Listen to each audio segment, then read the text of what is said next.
Christmas is, for most of us, a time for a break from work, for family and friends, for presents, turkey and crackers.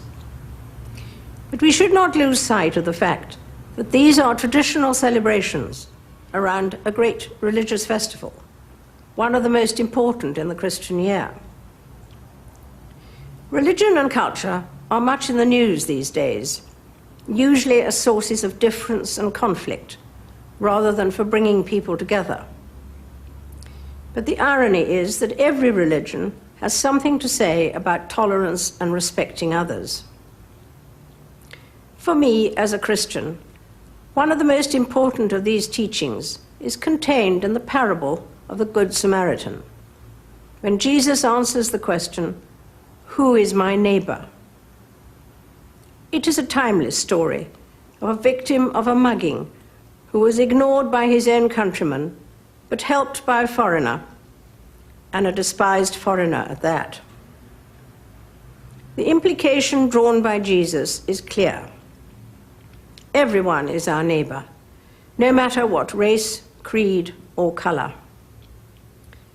The need to look after a fellow human being is far more important than any cultural or religious differences.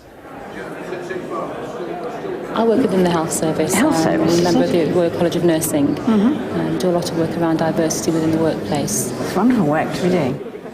Most of us have learned to acknowledge and respect the ways of other cultures and religions. But what matters even more is the way in which those from different backgrounds behave towards each other in everyday life. It is vitally important that we should all participate and cooperate for the sake of the well-being of the whole community. Where are you from? I'm from Brighton. Where I lived 32 years. She's born Brighanian. Yes. Presumably the work has expanded a lot, hasn't it? Especially in interfaith work. Yeah. Interrelation and community relations and helping to understand the diversity and value it, appreciate that. I think we're moving towards the right things now. We have only to look around to recognize the benefits of this positive approach in business or local government, in sport, music and the arts. There is certainly much more to be done and many challenges to be overcome. Discrimination still exists. Some people feel that their own beliefs are being threatened. Some are unhappy about unfamiliar cultures. They all need to be reassured that there is so much to be gained by reaching out to others, that diversity is indeed a strength and not a threat. We need also to realize that peaceful and steady progress in our society of differing cultures and heritage can be threatened at any moment by the actions of extremists at home or by events abroad. We can certainly never be complacent, but there is every reason to be hopeful about the future. As I make visits around the country, I see at first hand the effort being made to bring communities together. What do you think of our Gurdwara? It's very interesting. Very nice to see it. Comparable to Amritsar? It's easier to see here. And then, of course, you're expanding it too. That's right. I mean, it's a lot, as ladies have said and gentlemen will say, so much work with the community and the youngsters goes on. Wonderful work. The Duke of Edinburgh has been involved with interfaith activities for many years.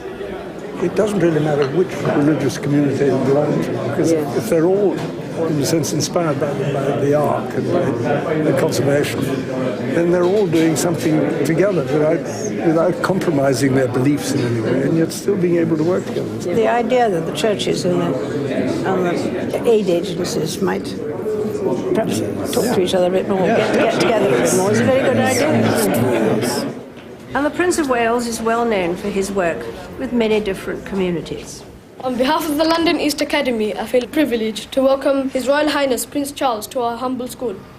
The Muslim community in East London has always needed an Islamic secondary school to inform the young generation of Muslims the importance of education and also how important it is to understand the basic contents of Islam.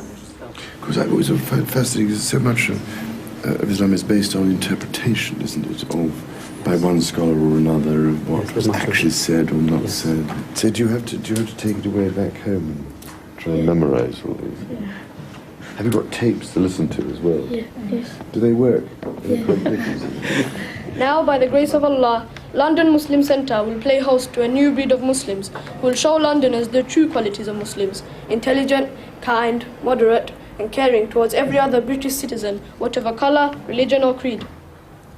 The positive approach of our children should inspire us all. I certainly recognise that much has been achieved in my lifetime. I believe tolerance and fair play remain strong British values, and we have so much to build on for the future. It was for this reason that I particularly enjoyed a story I heard the other day about an overseas visitor to Britain who said the best part of his visit had been travelling from Heathrow into central London on the tube. His British friends were, as you can imagine, somewhat surprised, particularly as the visitor had been to some of the great attractions of the country. "What do you mean?" they asked. "Because," he replied, "I boarded the train just as the schools were coming out. At each stop, children were getting on and off. They were of every ethnic and religious background, some with scarves or turbans, some talking quietly, others playing and occasionally misbehaving together, completely at ease and trusting one another. How lucky you are," said the visitor, "to live in a country where your children can grow up in this way." I hope they will be allowed to enjoy this happy companionship for the rest of their lives. A happy Christmas to you all.